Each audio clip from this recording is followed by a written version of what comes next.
जय हिंद विद्यार्थीओ, हूँ छूँ पायलबेन याज्ञिक from Saraswat school राता वापी। અને આજે આપણે રસાયણ વિજ્ઞાનના ચેપ્ટર નંબર 3 વિદ્યુત રસાયણ વિજ્ઞાનનો અભ્યાસ કરશું। આખા ચેપ્ટરને જો મારે ટૂંકમાં તમને સમજાવવું હોય કે એમાં તમે શું ભણવાના છો તો એના માટે હું અહીંયા કંઈક એરો કરું છું અને એ એરો ઉપર લખી દઉં છું ઊર્જા। એના ઉપરથી તમે એવું કહી શકો કે આ ચેપ્ટરની અંદર આપણે વિદ્યુત ઉર્જાનું રાસાયણિક ઉર્જામાં અને રાસાયણિક ઉર્જાનું વિદ્યુત ઉર્જામાં રૂપાંતર કેવી રીતે થાય તેનો અભ્યાસ કરશું। એના માટે આપણે જુદા જુદા કોષો ભણશું। એ કોષની અંદરથી તમને કેટલો વિદ્યુત પ્રવાહ મળે તે જોઈશું। ચેપ્ટરના મિડલની અંદર તમે જોશો કે જ્યારે વિદ્યુત પ્રવાહ તમે લેતા હોય કોષમાંથી ત્યારે એમાં કયો અવરોધ આવે અને લાસ્ટમાં ધાતુ ક્ષારણ। તો આ આટલી ટૂંક નોંધ છે। चलो આપણે ચેપ્ટર સ્ટાર્ટ કરી દીધું છે। તો બોર્ડની જે ગાઈડલાઈન છે એ પ્રમાણે આ ચેપ્ટર તમારું 8 માર્ક્સનું છે। કેવી રીતે 8 માર્ક્સ થાય છે તે જુઓ। એની અંદરથી જે 1 માર્કનો એમસીક્યુ હોય છે તે એક એમસીક્યુ હશે, ત્યારબાદ 2 માર્ક્સનો એક ક્વેશ્ચન છે, એમાં 2 માર્ક્સનો જે સવાલ છે તમને ઓપ્શનમાં મળશે અને ત્યારબાદ 5 માર્ક્સનો એક ક્વેશ્ચન છે। સરવાળો કરશો તો 8 માર્ક્સ થઈ જાય। આ તમારી અત્યાર સુધીની બોર્ડની જે ગાઈડલાઈન હતી એ પ્રમાણેનું બ્લુપ્રિન્ટ છે। ખ્યાલ આવી ગયો? ચલો હવે આ ચેપ્ટર આપણે ડિટેલમાં જોઈએ તે પહેલાં 11th સ્ટાન્ડર્ડની અંદર મેં તમને આ ચેપ્ટરને રિલેટેડ કંઈક એક ચેપ્ટરમાં ડિટેલ સમજાવી હતી અને એ ચેપ્ટર હતું તમારું ચેપ્ટર નંબર 8 રેડોક્સ। કેમ રેડોક્સનું રિવિઝન કરાવડાવું છું?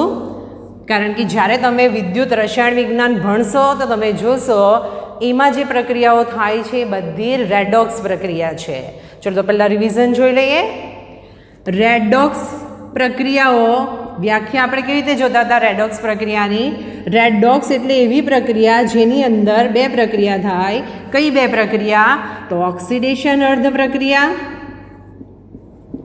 અને બીજી હતી રિડક્શન અર્ધ પ્રક્રિયા।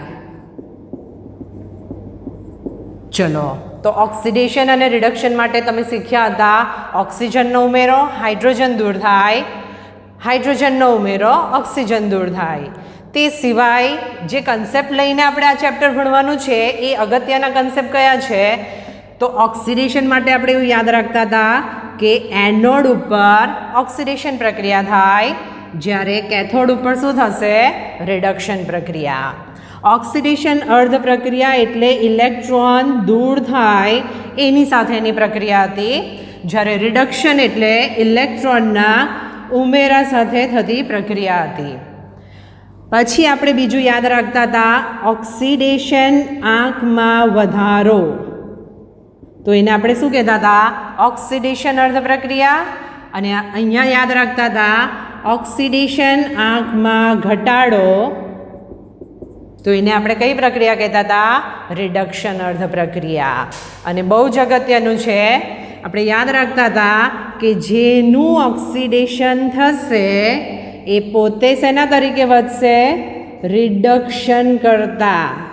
પાછું બોલું છું આ શબ્દ, જેનું ઓક્સિડેશન થશે એ રિડક્શન કરતા તરીકે વર્તે છે અને જેનું રિડક્શન થાય છે એ પોતે શેના તરીકે વર્તશે? ઓક્સિડેશન કરતા। આનો સૌથી વધારે ઉપયોગ તમારે આવશે। તો આ જે છે એ તમારે તમારી જે નોટ હોય એની અંદર કોપી કરવાનું છે અથવા તમે એનો સ્ક્રીનશોટ લઈ શકો। ચલો તો હવે શરૂઆત કરીએ વિદ્યુત રસાયણ વિજ્ઞાન ડિટેલમાં। તો આ વિદ્યુત રસાયણ વિજ્ઞાનની અંદર આપણે 2 પ્રકારના કોષનો અભ્યાસ કરશું। એક હશે વિદ્યુત રાસાયણિક કોષ અને બીજો હશે વિદ્યુત વિભાજન કોષ। બંનેમાં તફાવત શું છે એ જોઈએ પહેલાં ઇન્ડિવિજ્યુઅલ બંને શું છે કોષ એના વિશે જોઈ લઈએ। તો શરૂઆત કરીએ નંબર 1 વિદ્યુત રાસાયણિક કોષ, બરાબર। અને આ જ પ્રકારનો એક કોષ તમે રેડોક્સવાળા ચેપ્ટરમાં એન્ડમાં ભણ્યા હતા। પહેલાં જોઈ લો શું છે વિદ્યુત રાસાયણિક કોષ।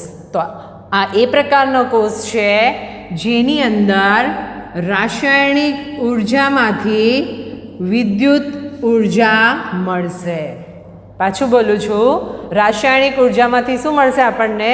વિદ્યુત ઉર્જા. અને તમે 11મા ધોરણમાં જેના વિશે ભણીને આવ્યા છો એ હતો ડેનિયલ કોષ. નામ યાદ આવ્યું? ડેનિયલ કોષ, બરાબર. અને આ ડેનિયલ કોષમાં જે દ્રાવણ હતા એની સાંદ્રતા 1 મોલર હતી, માટે આપણે એને ગેલ્વેનિક કોષ અથવા વોલ્ટેઇક કોષ તરીકે ઓળખતા હતા. ચલો, તો એને જ લઈને આગળ જઈએ અને એમાં થોડુંક એક્સ્ટ્રા શું છે તે જોઈએ.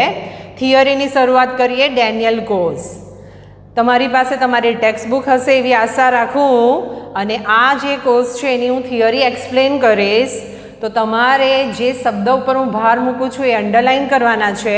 અને ત્યારબાદ આ જ થિયરી જો લોંગ ક્વેશ્ચન તરીકે પૂછાય તો કયા સ્ટેટમેન્ટ આવે એ તમને ખબર હોવા જોઈએ.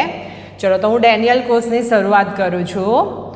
આગળ કીધું તેમ રેડ ડોક્સ પ્રક્રિયા સાથે સંકળાયેલું છે આ. તો સૌથી પહેલાં જે ડેનિયલ કોષમાં આપણે જોયું હતું તો ત્યાં આપણે એક બીકર લીધું હતું, બરાબર. આ બીકરની અંદર આપણે ઝિંક સલ્ફેટનું દ્રાવણ લીધું હતું. ઝિંક સલ્ફેટનું સૂત્ર શું થશે? ZnSO4. અને એની અંદર અગાઉથી જ વજન કરેલી ઝિંકની પટ્ટી આપણે લીધી હતી, બરાબર. ચલો, તો સ્ટાર્ટિંગમાં જ્યારે કોઈ પ્રક્રિયા ચાલુ ના થાય ત્યારે આપણે એવું કહી શકીએ કે આ બીકરમાં Zn+2 અને SO4 2- ની સાંદ્રતા કેવી છે?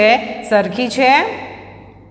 ત્યારબાદ આપણે જે બીજો બીકર લીધું હતું એની અંદર કોપર સલ્ફેટનું દ્રાવણ લીધું હતું અને એની અંદર પણ અગાઉથી વજન કરેલી કોપરની પટ્ટી લીધી હતી. અને આ બંને જે વિદ્યુતધ્રુવ છે એને આપણે વોલ્ટ મીટરની મદદથી જોઈન કર્યા હતા, બરાબર. ચલો, તો આના માટે પણ આપણે એવું કહી શકીએ કે શરૂઆતમાં Copper+2 અને SO4 2- ની સાંદ્રતા કેવી હોવાની? સરખી હોવાની. હજુ આપણો કોર્સ પૂર્ણ થયો નથી. આની અંદર જ્યારે પણ પ્રક્રિયા ચાલુ થશે તો આ ઝિંક છે એ એનોડ તરીકે વધશે અને કોપર છે તે કેથોડ તરીકે વધશે. આગળની થિયરી જોશો, આગળના કન્સેપ્ટ જોશો એટલે ખ્યાલ આવશે રીઝન શું છે, બરાબર. તો જ્યારે પ્રક્રિયા ચાલુ થશે તો આ ઝિંક ધાતુ છે એ શું કરશે? 2 ઇલેક્ટ્રોન ગુમાવશે અને ત્યારે તેનું Zn+2 આયનમાં રૂપાંતર થશે. ચલો, તો એના માટે એનોડ ઉપર થતી પ્રક્રિયા જોઈએ તો સમીકરણ બનશે zinc solid gives Zn+2 ion form છે Aq પ્લસ 2 મોલ્સ ઇલેક્ટ્રોન. ખ્યાલ આવે છે? એ જ રીતનું આ જે 2 ઇલેક્ટ્રોન છે એ એનોડથી કેથોડ તરફ જશે. એનો મતલબ એમ કે આ 2 ઇલેક્ટ્રોન અહીંયા આવશે. ત્યારે શું થશે? તો દ્રાવણની અંદર Copper+2 અને SO4 2- આયનો છે. તો આ Copper+2 આયનો જે છે એ કેથોડ પરના આ 2 ઇલેક્ટ્રોન સાથે પ્રક્રિયા થઈને ત્યાં કોપર જમા થશે. એટલે એવું કહેવાય કે કેથોડનું સમીકરણ આ રીતે બનશે Copper+2 plus 2 moles electron gives copper solid. ખ્યાલ આવે છે? ચલો, હવે જ્યારે આ રીતના ઇલેક્ટ્રોન ઝિંકમાંથી નીકળતા રહેશે તો આપણે એવું કહી શકીએ કે દ્રાવણની અંદર Zn+2 ઓલરેડી પહેલેથી તો હતું જ અને ઉપરથી ઝિંક 2 ઇલેક્ટ્રોન ગુમાવીને Zn+2 આયન અંદર આવે છે. તો દ્રાવણની અંદર ધન વીજભાર વધતો જશે. એટલે કે આપણું જે દ્રાવણ પહેલાં તટસ્થ હતું એ ધન વીજભારિત થવાનું અને પરિણામે શું થશે? આ તમારો જે ઇલેક્ટ્રોડ છે એની આજુબાજુ એ ધન વીજભારનું પ્રમાણ આ રીતે વધતું રહેશે. સેમ કન્ડિશન અહીંયા થશે. અહીંયા ગાડી શું થશે? તો અહીંયા ગાડીથી જે 2 ઇલેક્ટ્રોન આવ્યા છે એ Copper+2 અહીંયા મેળવી દે છે.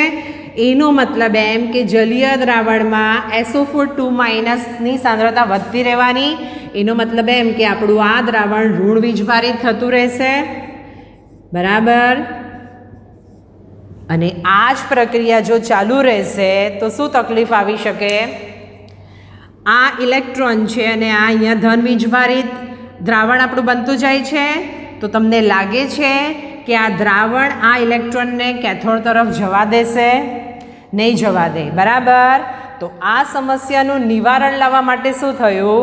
તો આ સમસ્યાનું નિવારણ લાવવા માટે આ બંને દ્રાવણોને યુ આકારની કાચની નળી, બરાબર, યુ આકારની કાચની નળી કે જેને દ્રાવણની અંદર ઉલટી મૂકવામાં આવે છે.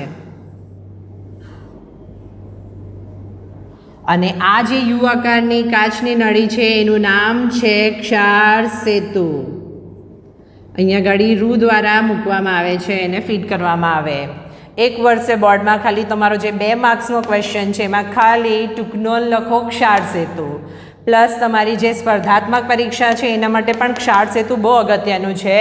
તો શું છે ક્ષાર સેતુ અને એનું કાર્ય શું છે તે જોઈએ. તો ઓલરેડી મેં તમને અત્યારે કહી દીધું કે દ્રાવણની અંદર વિદ્યુત તટસ્થતા ખોરવાતી હતી, એને બેલેન્સ કરવાનું કામ કરશે. કેવી રીતે કરશે તે હવે સમજાવું છું. બીજું, જે આખી સર્કિટ છે એને ક્ષાર સેતુ દ્વારા આપણે પૂર્ણ કરી શકીએ. ચલો, તો આ જે ક્ષાર સેતુ છે એની અંદર કયું દ્રાવણ લેવામાં આવે? તો શબ્દ બરાબર ધ્યાનથી સાંભળજો. નિષ્ક્રિય વિદ્યુત વિભાજ્ય, બરાબર. એના ઉદાહરણ છે KCl, KNO3, NH4Cl, ammonium nitrate NH4NO3. આ વિદ્યુત વિભાજ્ય એવા છે જેમાં આયનોની ગતિ સરખી છે, બરાબર, એનો ઉપયોગ કરવામાં આવે. પ્લસ આ બધા જે વિદ્યુત વિભાજ્ય છે નિષ્ક્રિય, એને અગરમાં બનાવેલું દ્રાવણ લેવામાં આવે. એના કારણે શું થશે? એ જેલી ફોર્મમાં રૂપાંતર પામશે. જેલી એટલે પાણી કરતાં થિકનેસ થોડી વધારે હોય. તો રીઝન શું છે એને જેલી ફોર્મમાં લેવાનું? તો જો એને સામાન્ય કન્ડિશનમાં જે રીતનું દ્રાવણ હોય એવું લેવામાં આવે તો એ તો સીધું દ્રાવણની અંદર આવી જાય અને અવક્ષેપણ ચાલુ કરી દે. એટલે એને જેલી ફોર્મમાં લેવામાં આવે. દાખલા તરીકે આ જે ક્ષાર સેતુ છે એની અંદર મેં દ્રાવણ લીધું છે KCl જેલી ફોર્મમાં. તો આ ક્ષાર સેતુનું દ્રાવણ શું કરશે? હવે ક્ષાર સેતુનું કાર્ય છે વિદ્યુત તટસ્થતા જાળવવાનું. તો અહીંયા ગાડીનો આ જે Cl- છે એ ક્ષાર સેતુ મારફત દ્રાવણમાં જશે Cl-, અને આ દ્રાવણ જે ધન વીજભારિત આપણું થઈ ગયું હતું એની તટસ્થતા જાળવવામાં મદદ કરશે. એવું જ આ જે K+1 આયન છે એ ક્ષાર સેતુ મારફત આ દ્રાવણમાં જશે અને આપણું દ્રાવણ જે ઋણ વીજભારિત બનતું હતું એને વિદ્યુતીય રીતે તટસ્થ કરશે. તો ક્લિયર થઈ ગયું ક્ષાર સેતુ શું છે, એનું કાર્ય શું છે, એની અંદર કયા કેમિકલ લેવામાં આવે અને કયા ફોર્મમાં લેવામાં આવે. તો આ રીતે આપણો કોર્સ પૂર્ણ થયો. ચલો, આખો કોર્સ તો મેં તમને સમજાવી દીધો, પણ એની અંદરથી કેટલો કોર્સ પોટેન્શિયલ મળશે એ મેં તમને નથી સમજાવ્યું, એટલે કે કેટલો વિદ્યુતનો પ્રવાહ મળશે. તો હવે આપણે જોઈએ કોર્સ પોટેન્શિયલ. આ જે કોર્સ પોટેન્શિયલ હશે એ 2 પ્રકારના કોર્સ પોટેન્શિયલ હશે. કયા 2 પ્રકાર? તો પ્રમાણિત કોર્સ પોટેન્શિયલ અને બિન પ્રમાણિત કોર્સ પોટેન્શિયલ. પ્રમાણિત શબ્દ આવ્યો એટલે પ્રમાણિત કન્ડિશન આવશે. કઈ પ્રમાણિત કન્ડિશન છે? તો જે કોષ હશે એનું દબાણ 1 વાતાવરણ હોય, સાંદ્રતા 1 મોલર એટલે 1 મોલ પ્રતિ લિટર હોય, તાપમાન 298 કેલ્વિન હોય, તો આવો જે કોષ હશે એને શું કહેવાશે? પ્રમાણિત કોષ પોટેન્શિયલ.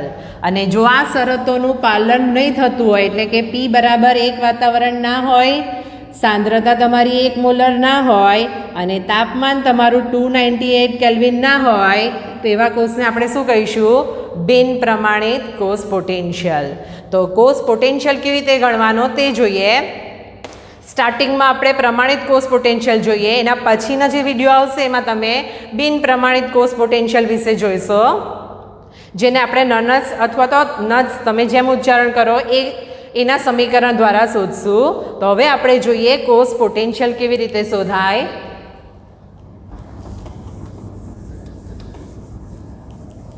ટૂંકનોંધની અંદર તમે જે સ્ટાર્ટિંગમાં જોયું હતું તો એનોડ અને કેથોડ બંને જ તમારા કોષની અંદર ઇમ્પોર્ટન્સ છે. તો તમારો જ્યારે કોષ પોટેન્શિયલ તમારે ગણવું હોય તો એનો સિમ્બોલ છે ઈ સેલ, બરાબર, અથવા એને ઇલેક્ટ્રોમોટિવ ફોર્સ, અથવા એને જ કહેવામાં આવે વિદ્યુત ચાલક બળ.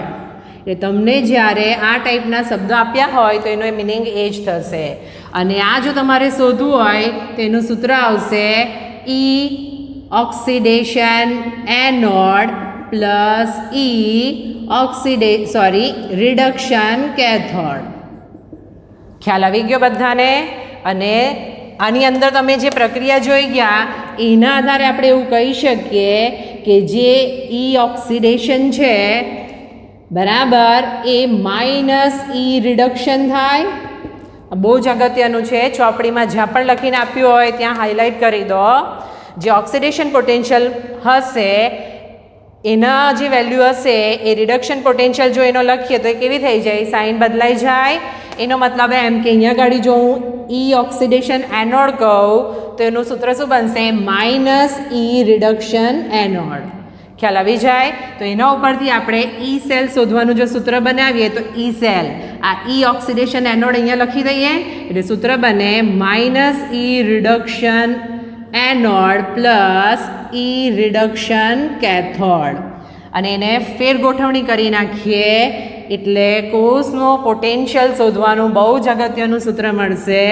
ઈ સેલ બરાબર ઈ રિડક્શન કેથોડ માઇનસ ઈ રિડક્શન એનોડ. સ્ટાર્ટિંગમાં ઓક્સિડેશન પોટેન્શિયલ લઈને પણ આપણે ઈ સેલ ગણતા હતા, પણ હાલમાં યુપીએસસી દ્વારા રિડક્શન પોટેન્શિયલનો ઉપયોગ કરીને ઈ સેલ ગણો એ રીતનું શોધવામાં આવે છે. ચલો, તો આ થઈ ગયો તમારો બિન પ્રમાણિત કોષનો પોટેન્શિયલ શોધવો હોય તો. અહીંયા આપણે સ્ટાન્ડર્ડ કન્ડિશન લીધી છે 1 મોલર સાંદ્રતા. તો કોષના પ્રમાણિત પોટેન્શિયલનું નિરૂપણ કરવું હોય તો ઉપર 0 લખી દેવાનો. એટલે E0 સેલ બરાબર E0 reduction cathode minus E0 reduction anode. હવે તમને દાખલા કયા ટાઈપના પૂછાય? જો તમને E0 સેલની કિંમત આપી દે અને આ બેમાંથી કોઈ એકનો રિડક્શન પોટેન્શિયલ ગણો એવું પૂછાય, અથવા આ બંનેના રિડક્શન પોટેન્શિયલની કિંમત આપી દીધી હોય તમને અને તમને કહેવામાં આવે કે E0 સેલ ગણો. ખ્યાલ આવી ગયો બધાને? ચલો, તો આ સૂત્ર તમારી બુકની અંદર લખી દો. એટલે કે આપણા ડેનિયલ કોષના માટે જો મારે એનું નિરૂપણ કરવું હોય તો આ રીતે થાય. E0 રિડક્શન કેથોડ, કોપરનું રિડક્શન થાય છે એટલે અહીંયા લખાશે copper plus 2 copper minus E0 reduction anode. તો એનોડ પર ઓક્સિડેશન થાય પણ એનું રિડક્શન પોટેન્શિયલ લખવું હોય તો સૂત્ર આ રીતે લખાય Zn પ્લસ 2 Zn. તો ખ્યાલ આવી ગયો કેવી રીતે E0 સેલ ગણાય? તો આ થઈ ગયો તમારો ડેનિયલ કોષ. હવે ડેનિયલ કોષના E0 સેલની કિંમત કેટલી આવે છે એ જોઈએ. તો સૌથી પહેલાં આ જે છે એને અર્ધકોષ કહેવામાં આવે અને આ બીજો અર્ધકોષ છે. એટલે તો જ તમારે આ અર્ધકોષનું નિરૂપણ કરવું હોય તો તમારે એનોડનો છે એટલે ઓક્સિડેશન થાય એટલે ઝિંક ભૌતિક સ્થિતિ લખવી જરૂરી છે. Zn solid Zn plus 2 ion form. તો આ થઈ ગયું ઝિંકનો અર્ધકોષનું નિરૂપણ અને આ થઈ ગયું કોપરના અર્ધકોષનું નિરૂપણ. Copper plus 2 copper solid 1 molar. સાંદ્રતા પણ આપણે દર્શાવીએ. હવે આની જે તમારે પોટેન્શિયલની કિંમત આવશે કેવી રીતે ગણાય તે જોઈએ.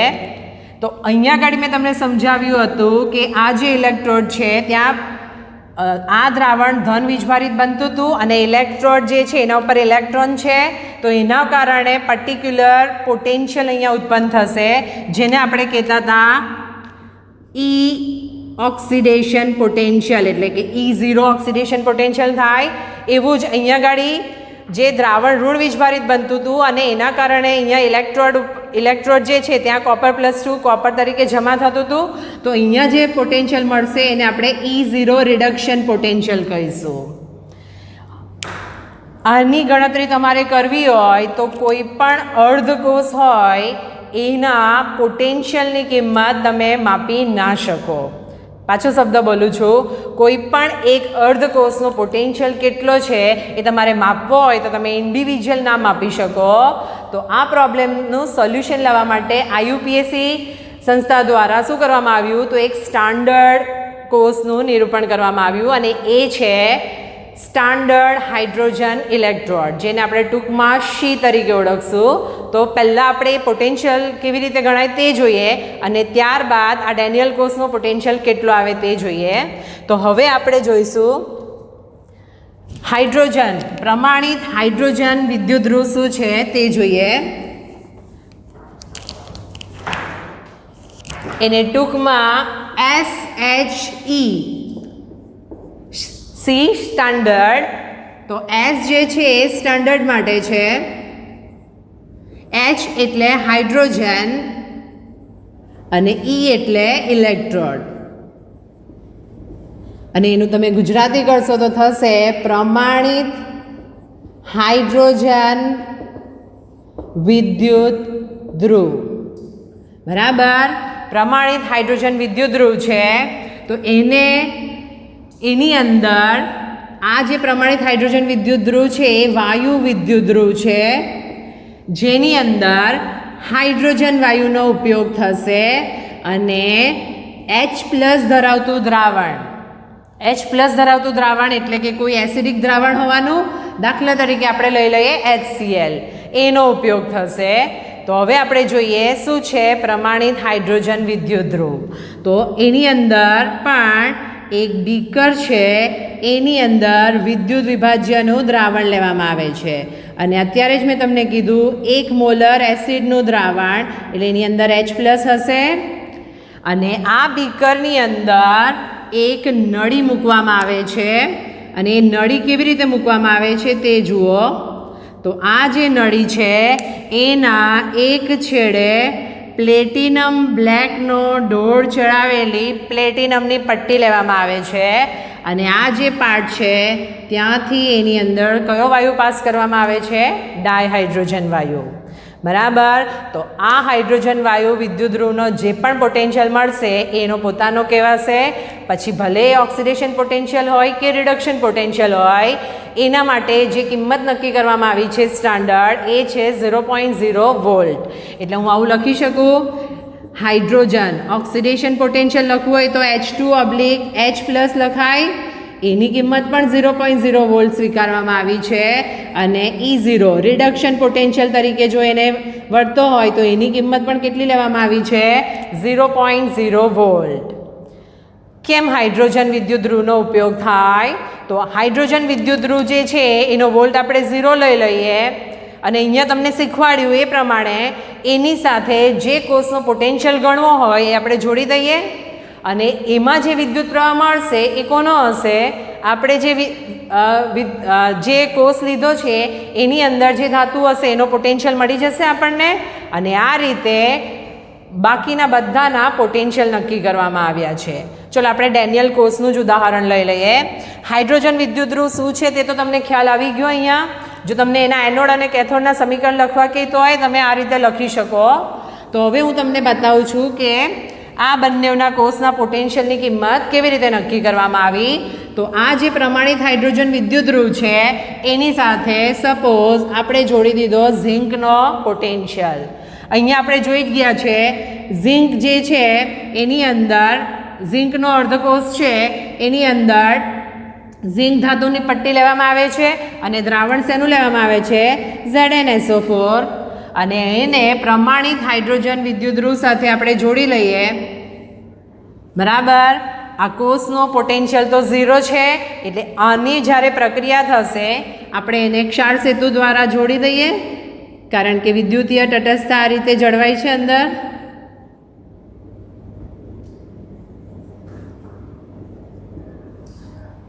ખ્યાલ આવ્યો છે કેવી રીતે?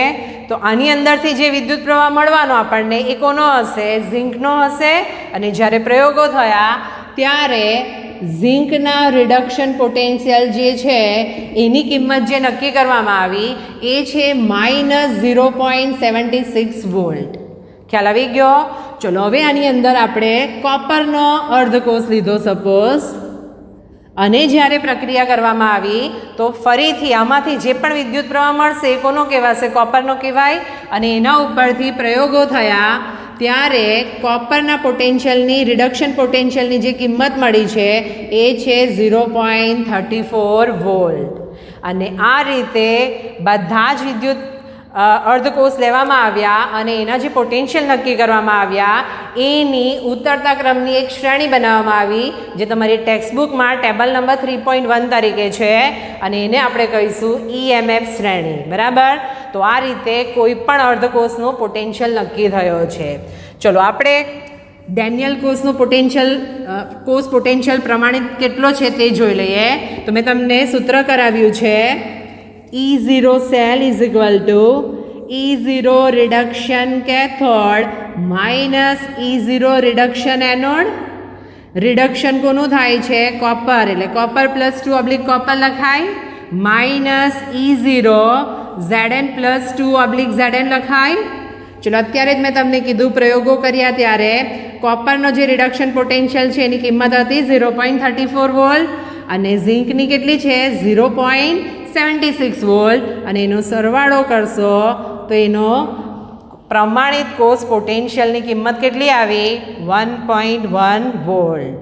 તો આખી થિયરીમાં ખ્યાલ આવી ગયો કોષ પોટેન્શિયલ, પ્રમાણિત કોષ પોટેન્શિયલ કેવી રીતે ગણાય. તો આ જે છે તમારો ડેનિયલ કોષ છે. હવે ઘણીવાર શું થશે કે તમને સાંકેતિક નિરૂપણ આપ્યું હશે અને તમને પૂછવામાં આવે કે એમાં એનોડ તરીકે કોણ વર્તે, કેથોડ તરીકે કોણ વર્તે અને કઈ પ્રક્રિયા થાય. તો આ ડેનિયલ કોષના ઉદાહરણ દ્વારા હવે હું તમને શીખવાડીશ કે કોષનું સાંકેતિક નિરૂપણ કેવી રીતે કરવાનું. તો સાંકેતિક નિરૂપણ માટે તમારે યાદ રાખવું પડશે હંમેશા એનોડ છે એને ડાબી બાજુ બતાવવાનો, જમણી બાજુ હંમેશા કેથોડ બતાવાય, અને જો તમે ક્ષાર સેતુનો ઉપયોગ કર્યો હોય તો વચ્ચે ડબલ લીટી કરવાની છે. અર્ધકોષનું નિરૂપણ કેવી રીતે કરવાનું એ તો મેં તમને આગળ ઓલરેડી સમજાવ્યું. હવે આખા સંપૂર્ણ કોષનું કેવી રીતે નિરૂપણ કરવાનું તે જોઈએ. તો અહીંયા તમે જોઈ જ ગયા હતા ઝીંકનું ઓક્સિડેશન થાય એટલે શું લખાય? Zn solid Zn +2 1 molar AQ. આ અર્ધકોષમાં આપણે ક્ષાર સેતુનો ઉપયોગ કર્યો છે એટલે એના માટે આપણે લખશું ક્ષાર સેતુ, અને કોપરનું રિડક્શન થયું એટલે copper +2 AQ 1 molar copper solid. બરાબર? તો આ રીતનું નિરૂપણ આપ્યું હોય અથવા તમને પોટેન્શિયલ આપ્યા હોય તો તમારે જાતે નક્કી કરવાનું કે એનું નિરૂપણ કેવી રીતે થાય. તો આ સ્ટેટમેન્ટ તમારે ટેક્સ્ટબુકમાં એડ કરી દેજો. જેનો રિડક્શન પોટેન્શિયલ વધુ તેનું રિડક્શન, અને એનાથી ઉલટું જેનો રિડક્શન પોટેન્શિયલ ઓછો તેનું ઓક્સિડેશન. ખ્યાલ આવી ગયો? તો ઝીંકનો હતો -0.76 વોલ્ટ, કોપરનો કેટલો લાવ્યા હતા? 0.34.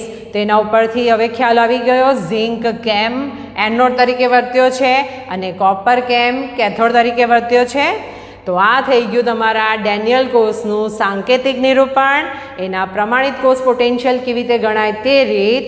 અને લાસ્ટ જ્યારે આ સંપૂર્ણ કોષની પ્રક્રિયા તમે જોશો તો ઝીંક ઇલેક્ટ્રોન ઘુમાવતો હોવાથી આગળથી આપણે ઝીંક અને કોપરનું વજન કર્યું હશે તો તમારું જે અવલોકન હશે તો અવલોકન એ હશે કે એનોડ જે હશે એનું વજન ઓછું થયું હશે, અને જે કેથોડ છે એના ઉપર કોપર જમા થાય છે તો કોપર જમા થવાને કારણે જે કેથોડ છે એના વજનમાં શું થશે? વધારો. ખ્યાલ આવી ગયો? ચલો, તો આ જે થિયરી છે એની આકૃતિ તમારે દોરવી હોય અથવા તમારે સ્ક્રીનશોટ લેવો હોય તો લઈ લો.